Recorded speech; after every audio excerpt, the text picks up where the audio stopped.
Hello बच्चों, let's see this question. So the question says a cubical block is floating in a liquid with 1/4 of its volume immersed in a liquid. If whole of the system accelerate upward with an acceleration g by 4, the fraction of volume immersed in a liquid will be. तो basically इस question में हमें दो scenario दे रखे हैं. एक में बोला है कि एक क्यूबिकल ब्लॉक है, वो जस्ट फ्लोट कर रहा है वाटर में, एक लिक्विड में, और उसका जो वॉल्यूम है जो इमर्ज है लिक्विड में वो 1/4 ऑफ इट्स वॉल्यूम इमर्ज है. अब क्या कर रहे हैं हम, उस सिस्टम को, पूरे सिस्टम को एक्सेलरेट कर रहे हैं ऊपर की तरफ एक एक्सेलरेशन से जिसकी वैल्यू होता है जी बाय 4. अब हमसे क्वेश्चन में पूछा जा रहा है the fraction of volume immerse in the liquid will be.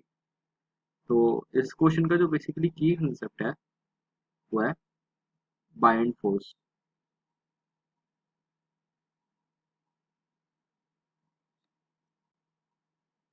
तो स्टेप 1 देखते हैं हम.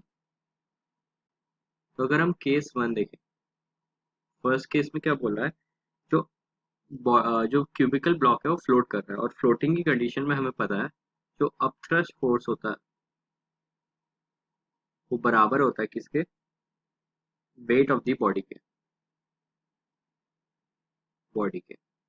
तो अपथ्रस्ट जो फोर्स है उसका क्या फॉर्मूला हो जाएगा, rho of liquid B inside मतलब बी सबमर्ज्ड इनटू जी. और जो वेट ऑफ बॉडी है उसका क्या फॉर्मूला हो जाएगा, रो ऑफ बॉडी मतलब cube into B of body मतलब volume of that block into g. तो यहाँ से हमें पता लग रहा है जो हमारा जी है, जी से जी कैंसिल हो रहा है, और जो हमें क्वेश्चन में दिया है जो वी सबमर्ज्ड है वो 1/4 है टोटल वॉल्यूम के. तो हम वी सबमर्ज की जगह वी बी अपॉन 4 लिख सकते हैं. तो ये हो जाएगा rho L V B upon 4 is equal to rho B V B. तो ये वी बी से वी बी कैंसिल, तो हमारी जो रो बी की वैल्यू आ गई, यहाँ से रो बी की वैल्यू आ गई कितनी, rho L by 4. Rho L by 4 ये हमारी फर्स्ट इक्वेशन हो गई. अब अगर हम नेक्स्ट केस पे ध्यान दें, केस 2. अब हमें बोल रहा है कि अब सिस्टम एक्सेलरेट कर रहा है, तो अब जो अब थ्रस्ट होगा वो भी अभी भी वेट ऑफ बॉडी के बराबर होगा, पर जो वॉल्यूम इमर्ज्ड है वो चेंज हो जाएगा. तो उसको वी डैश मान लेते हैं, rho of liquid V dash. अब यहाँ पर जो जी होगा वो जी इफेक्टिव होगा, तो वो हो जाएगा जी प्लस जी बाय 4.